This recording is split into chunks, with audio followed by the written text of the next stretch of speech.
Après des mois d'une crise politique riche en rebondissements, les Sénégalais se rendent aux urnes dimanche pour choisir leur président.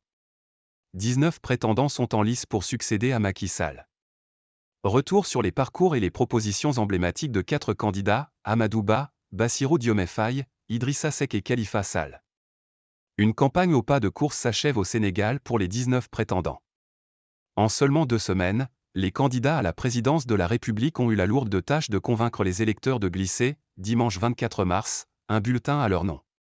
Cette campagne hors norme a été écourtée en raison de la crise politique qui a suivi le report le 3 février de la présidentielle, initialement prévue le 25 février, par le président Macky Sall. Le Conseil constitutionnel l'a ensuite contraint de fixer une nouvelle date. Dans ces conditions exceptionnelles, les candidats ont multiplié ces derniers jours les déplacements et les rencontres publiques pour se faire connaître et présenter leur programme. Chômage, émigration, souveraineté, crise du secteur de la pêche, école, liberté publique. Retour sur les mesures phares des 4 principaux candidats. Amadou Ba, le candidat de la continuité.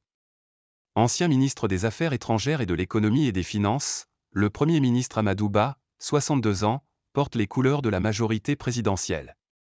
L'ancien inspecteur des impôts se pose en candidat de la stabilité et de la continuité du bilan économique de Macky Sall tout en promettant l'apaisement après des mois éprouvants de crise politique.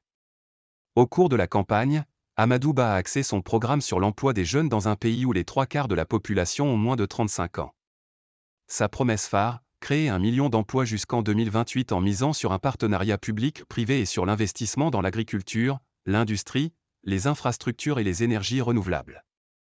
Il évoque également une actualisation des conventions et contrats signés par l'État du Sénégal dans le domaine des ressources naturelles, une allocation minimale de solidarité pour les personnes âgées ou encore l'accélération du projet de construction d'une école nationale des arts et métiers de la culture.